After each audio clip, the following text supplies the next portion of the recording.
Para entender el origen de la sustentación como se debe, debemos de comenzar recordando lo que es la presión total y la presión estática. Esto ya lo expliqué en un video anterior, pero aquí brevemente lo vuelvo a explicar. Tenemos un fluido que se mueve en esta velocidad y luego vamos a tener un punto que vamos a llamar punto de estancamiento. En este punto de estancamiento, la partícula del fluido la vamos a detener de manera súbita, aquí. Entonces, como vimos en la ecuación de Bernoulli, tenemos un término que se llama presión estática y otro término que se llama presión dinámica. Si lo vemos gráficamente, aquí aparece la presión estática de color azul, sería PS, pero si a esta presión estática le sumamos este otro término, que es la presión dinámica, por ejemplo, vamos aquí va la partícula, a la presión estática le sumamos ese término o esa energía cinética que se va a representar en su forma de presión, vamos a llegar a la presión total. Entonces, aquí mientras nos movemos, mientras se mueve la partícula, tiene presión estática, velocidad. Y siempre la presión total se va a mantener constante. Por lo tanto, ¿qué va a suceder en este punto? Cuando la partícula que inicialmente tenía una velocidad la detenemos, pues este término se hace cero. La velocidad se hace cero, no tenemos como tal presión dinámica y esto significa que la presión estática en este punto va a aumentar y tiene que ser igual a la presión total. A esto se refiere presión total y presión estática. O la sumatoria de estas dos siempre nos debe de dar la presión total, pero esta presión se mantiene constante. Aquí nos dice que cuando el fluido lo traemos a la condición de reposo, isentrópicamente, más adelante vamos a estudiar lo que es isentrópico, la presión dinámica se vuelve cero, porque la velocidad se hace cero. Y la presión estática es igual a la presión total. Lo vemos en esta ecuación. Aquí hacemos cero este término, presión estática es igual a la presión total. Entonces, muy importante que quede claro esto. Imagínense que es una partícula, ¿sí? Y choca, y ustedes como que miden esa fuerza de impacto. Pues cuando choca la partícula, van a sentir una mayor fuerza, porque las partículas se detienen y esa energía cinética pasa a su forma de presión. Ahora, eh, aquí tenemos un perfil aerodinámico que por ahora lo vamos a considerar simétrico, es decir, la curvatura por la parte superior es igual a la curvatura por la parte inferior, o la distancia por la parte superior es la misma que por la parte inferior. Queremos saber la distribución de presión estática. Ya sabemos que para tener una fuerza de sustentación, es decir, hacia arriba, necesitamos que la presión en la parte inferior sea mayor. Y así, esta presión mayor, esta zona de mayor presión, va a resultar en una fuerza hacia arriba. Por lo tanto, vamos a querer graficar la presión estática. ¿Cómo quedaría? Bueno, aquí tenemos en un principio, en esta línea de corriente, tenemos la partícula que se mueve libremente. ¿Y qué presión va a tener esta partícula por acá? Pues la presión atmosférica. ¿Sí? Y es lo que está representado aquí por esta línea punteada. Vean cómo se mueve la partícula, tiene su presión atmosférica y por supuesto una velocidad. Aquí, en realidad, el perfil aerodinámico, si es parte de un avión, es el que se está moviendo, pero para fines relativos, y en una ocasión lo expliqué, podemos verlo de otra manera. Podemos asumir de que el perfil aerodinámico es el que está fijo y lo que se está moviendo es el fluido, como en un túnel de viento. Entonces las partículas del fluido son las que se están moviendo. Aquí se mueve el fluido, presión atmosférica y tiene una velocidad. Presión atmosférica y luego la velocidad, ahí tenemos el término de presión dinámica. ¿Qué sucede aquí en el punto de estancamiento? Bueno, en el punto de estancamiento, esa energía cinética se hace cero y va a subir la presión. Se convierte esa energía cinética a presión. Eso explica el aumento de la presión estática a la presión total. Entonces, en este punto, la presión estática es igual a la presión total. La voy a regresar. ¿Qué es lo que vemos aquí? ¿Cierto? Presión estática y luego presión dinámica. Muy importante esto. Entonces, en la parte, esta línea punteada representa la presión total, mientras que esta otra, la presión atmosférica. Queremos saber cómo se va a comportar este gráfico conforme la partícula se va moviendo por la parte superior. Por ahora vamos a estudiar la parte superior, pero les adelanto, como es simétrico, como una partícula que se mueva por la parte superior va a ser exactamente lo mismo que una que se mueve por la parte inferior. ¿Cómo terminaríamos este gráfico? Bueno, para esto hay que recordar una ecuación básica de la mecánica de sólidos y también de la dinámica de cuerpo rígido. Por ejemplo, si tenemos una partícula con una masa que se mueve en una curvatura, recordarán esta ecuación. La fuerza la podemos calcular como la masa de esa partícula por la velocidad al cuadrado entre el radio. Pero esto viene siendo para la mecánica clásica de sólidos. Nosotros estamos interesados en una partícula de un fluido. Y en una partícula de un fluido, lo que vamos a tener es diferencial de presiones.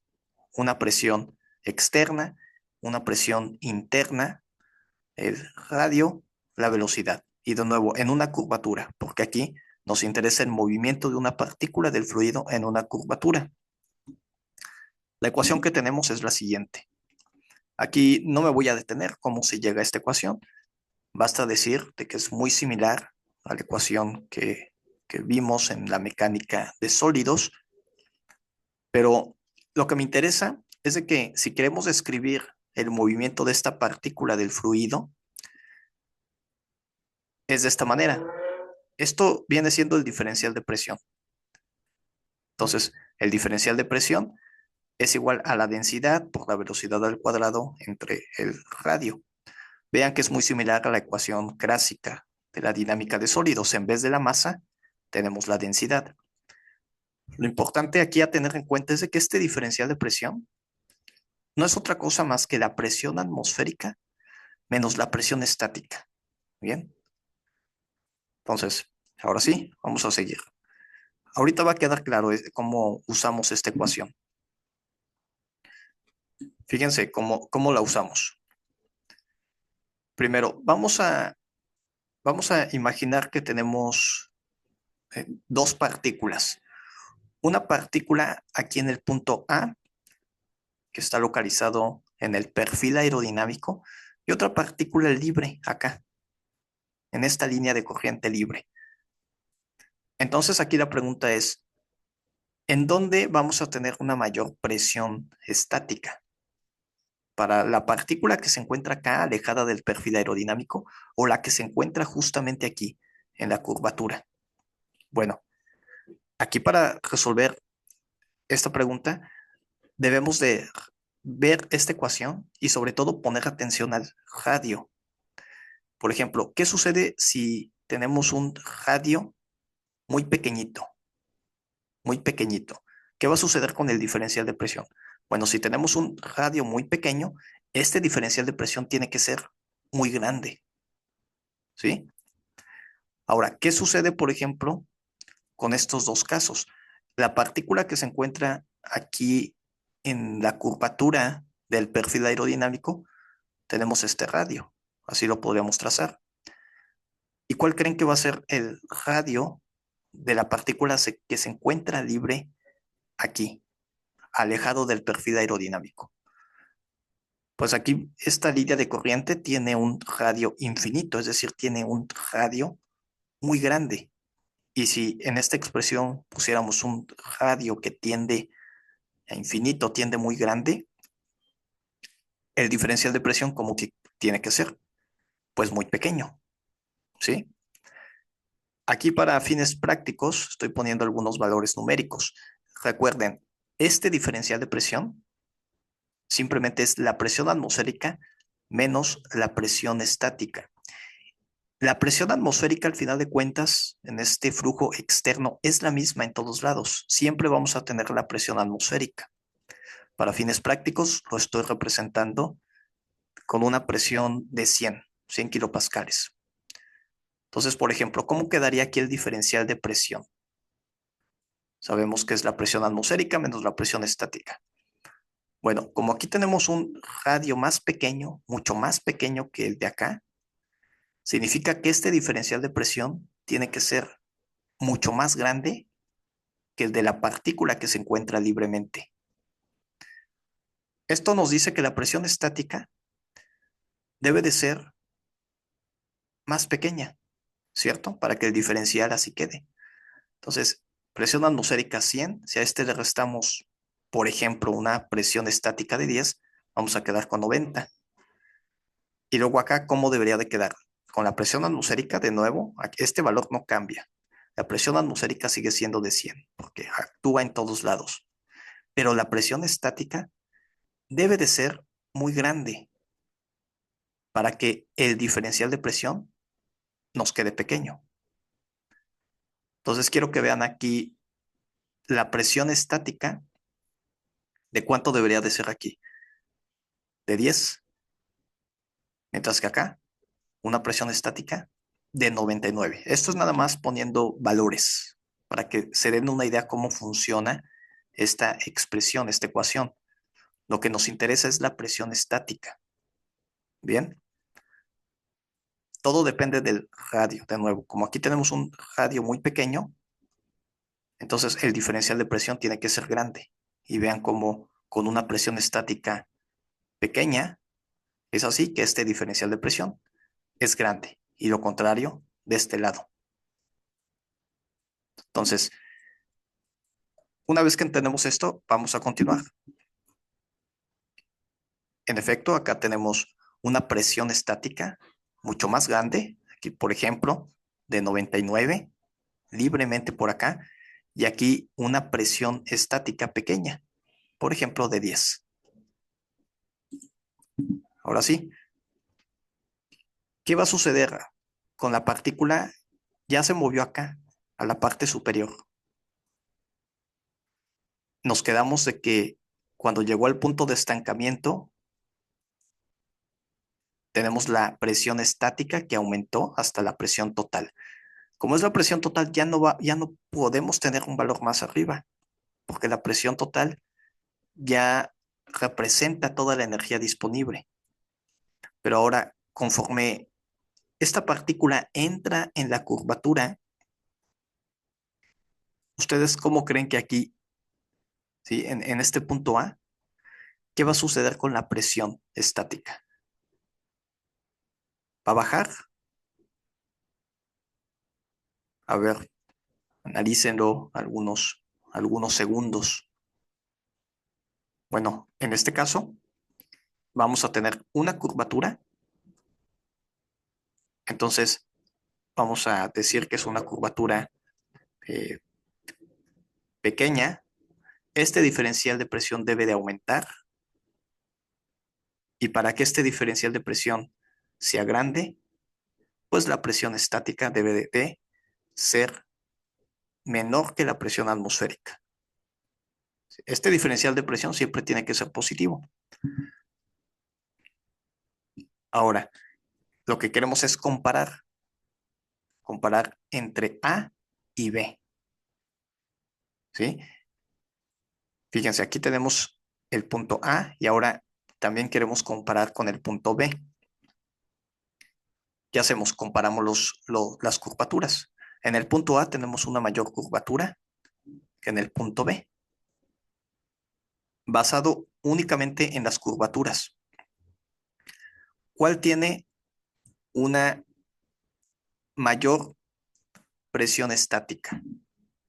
¿El punto A o el punto B? Basándose en las curvaturas. Bueno, en el punto A, ¿qué tenemos? Un radio más grande.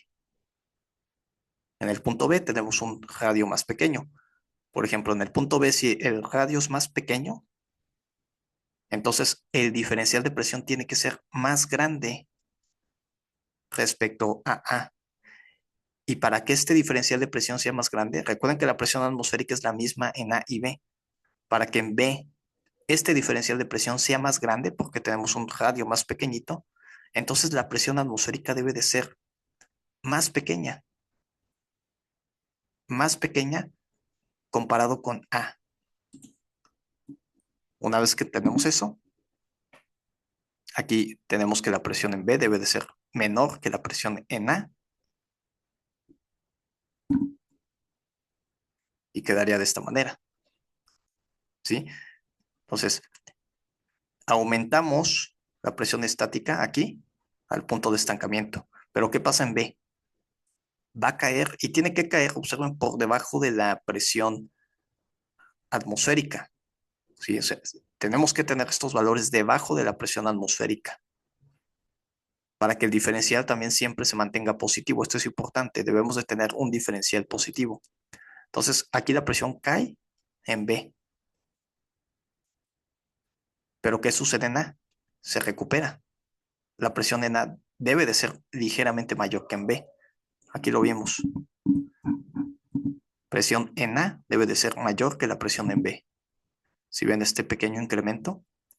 Ahora, si aquí en este gráfico quieren ver visualmente este diferencial de presión, este diferencial de presión simplemente es la distancia de esta línea punteada respecto a la presión que aquí tenemos. Entonces, vean, esta distancia de esta línea punteada aquí al punto B es mayor comparado que esta distancia. Por lo tanto, el diferencial de presión en A, perdón, el diferencial de presión en B es más grande comparado con el diferencial de presión en A. Y sí, el diferencial de presión en B tiene que ser más grande porque tenemos un radio más pequeño. Radio más pequeño, diferencial de presión más grande. Y se representa por esta distancia. Y luego en A tenemos un radio más grande, entonces el diferencial de presión debe de ser más pequeño, representándose por esta distancia aquí de la línea punteada a esta distancia en A. Entonces, ahora sí, si nos imaginamos que la partícula se sigue moviendo, ¿cómo creen que va a llegar? Pues acá tenemos presión atmosférica. Simplemente la presión aquí va a seguir subiendo hasta encontrarse con la presión atmosférica. No hay más. Y observen que a la salida ya vamos a ir teniendo un radio, una curvatura más grande. Hasta que sale la partícula, vamos a tener acá un radio infinito prácticamente como acá. ¿Sí? Y llegamos, ahora sí, al gráfico total. Bien, ya tenemos la presión estática. ¿Por qué nos interesa la presión estática? Porque es esta distribución la que nos va a decir si tenemos fuerza de sustentación o no. ¿Qué pasaría si hacemos el mismo? Ahorita vemos para una partícula en la parte superior. Ahora, ¿qué sucede si lo hacemos por la parte inferior? Vamos a tener exactamente lo mismo porque tenemos una geometría simétrica. Entonces, hagan de cuenta, tenemos presión, la misma presión por la parte superior. Tenemos presión por la parte superior, va a ser la misma que por la parte inferior. Se van a equilibrar esas presiones.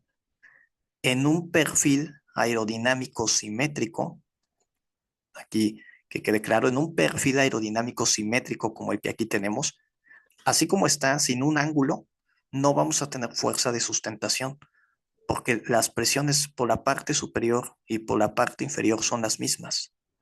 Nos quedaría exactamente esto.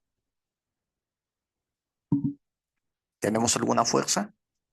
Bueno, no vamos a tener aquí ninguna fuerza de sustentación. Ahorita lo hicimos con un perfil simétrico. Ahora, ¿cómo se diseñan entonces las aeronaves, los aviones, estos perfiles aerodinámicos para tener una fuerza de sustentación? Pues les cambiamos la curvatura. Por la parte superior vamos a tener una mayor curvatura, ¿sí? Una mayor distancia en esencia que por la parte inferior. Vamos a repetir el gráfico. Una presión para la parte superior y otra para la parte inferior para que tengan una idea cómo queda. Pero creo que ya se pueden dar una idea, ¿no? Eh, por la parte inferior tenemos una curvatura, vamos a imaginarnos que no tenemos curvatura. Entonces, por la parte inferior, si aquí trazamos ahora una línea para la parte inferior, ¿cómo creen que quedaría? Esta sería para la parte superior, pero ahora si trazamos una para la parte inferior, donde no tenemos curvatura, imagínense, traten de trazarla por su cuenta y a ver si pueden deducir entonces cómo se cuantificaría la fuerza de sustentación o qué sería la fuerza de sustentación si tenemos un perfil de esta manera. Vamos a continuar en el siguiente video.